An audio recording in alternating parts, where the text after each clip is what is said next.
नमस्कार, आप सभी का एक बार फिर से स्वागत है हमारे चैनल भक्ति ज्ञान में। हरिपुर नाम का एक गांव था जिसमें एक सेठ रहा करता था। वो सेठ बहुत ही कंजूस था। एक दिन सेठ के एक मित्र ने कहा, सावन का महीना है, चलो दोनों गंगा स्नान करने चलते हैं। नहीं नहीं भाई, मुझे नहीं जाना।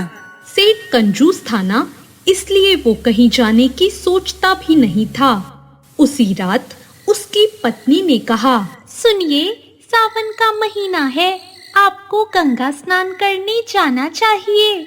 अड़ोस पड़ोस के भी सभी लोग जा रहे हैं। तुम सभी एक ही जैसी बातें कर रहे हो। आज हरिया भी तो यही कह रहा था।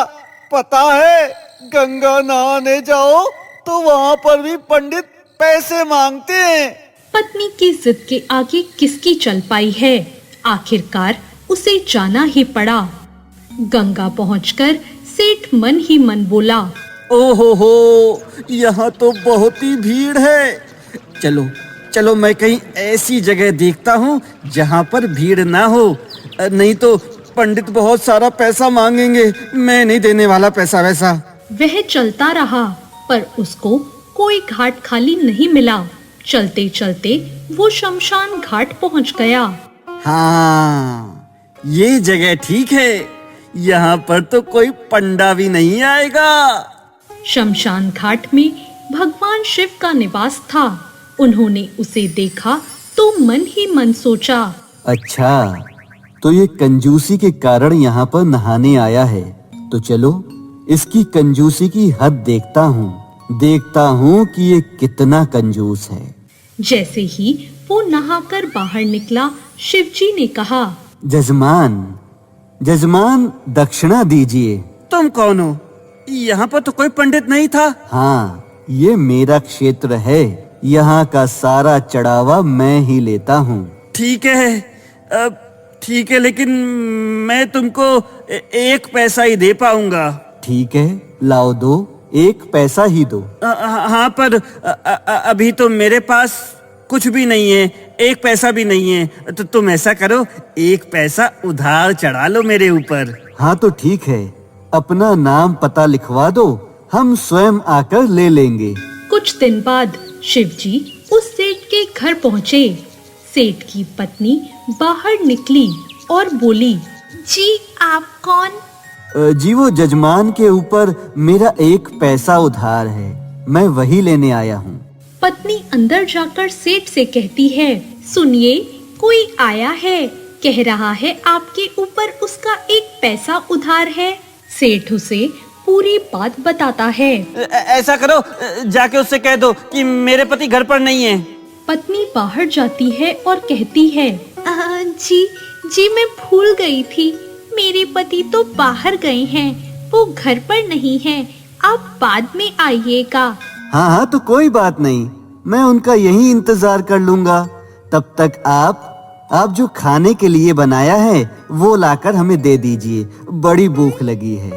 पत्नी अंदर आती है और कहती है, अरे वो खाना मांग रहा है, एक पैसे के चक्कर में खर्चा ज्यादा हो जाएगा, उसको एक पैसा दे दीजिए और चलता करिए। अरे तू एक काम कर, उससे जाके कह दे मेरे पति बीमार हैं। हाँ, ये कह दे, तुम बाद में आना। जा बोल दे जाके।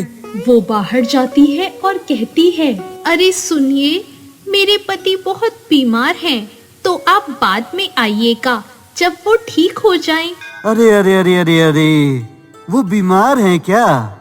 हाँ तो लाइए ना, मैं उनका इलाज कर देता हूँ। शायद आपको पता नहीं है, मैं एक वैद्य भी हूँ। पत्नी अंदर आती है और कहती है, सुनिए, वो कह रहा है वो वैद्य भी है, वो आपका इलाज भी कर देगा। अरे तू उसे भगा दे, अभी एक पैसा तो दिया नहीं है, पता नहीं इलाज करके कितना रुपया मांग लेगा। तू एक काम कर, उसको बोल दे कि मेरे पति मर गए।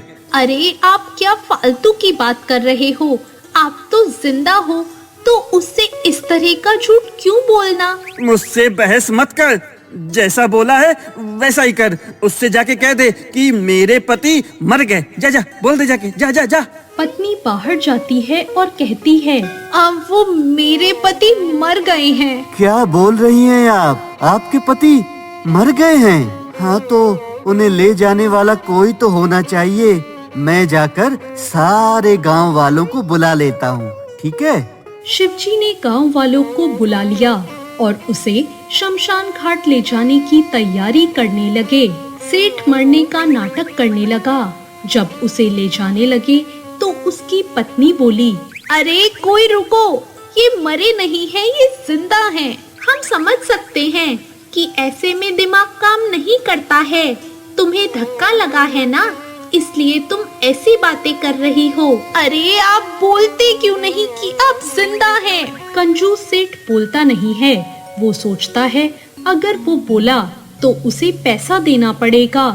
उसकी पत्नी रोती है, उन्हें रोकती है, पर उसकी कोई नहीं सुनता और वो उसे ले जाते हैं। शमशान पहुंचकर उसे चिता पर भी लेटा दिया जाता है। जजमान अब तो उठ जाइए, अब आपको अग्नि दी जाएगी, फिर कुछ नहीं बचेगा। पर वो आदमी तो बहुत ही कंजूस था, वो उठा नहीं। मैं आज तक लोगों की भक्ति से प्रसन्न हुआ हूँ, पर आज मैं तेरी कंजूसी की हद देखकर हैरान हो गया हूँ और तुझ पर प्रसन्न भी हो गया हूँ। उठ जा और बता कि तुझे क्या वर चाहिए। सेठ उठ जाता है और कहता है, अगर आप कुछ देना ही चाहते हैं तो वो जो 1 पैसा है ना, जो आपका मेरे ऊपर उधार है, उसे माफ कर दीजिए। बस। तथास्तु। ये कहानी आपको कैसी लगी कमेंट करके जरूर बताएं और ऐसी और कहानियों के लिए हमारे चैनल भक्ति ज्ञान को सब्सक्राइब करें। धन्यवाद।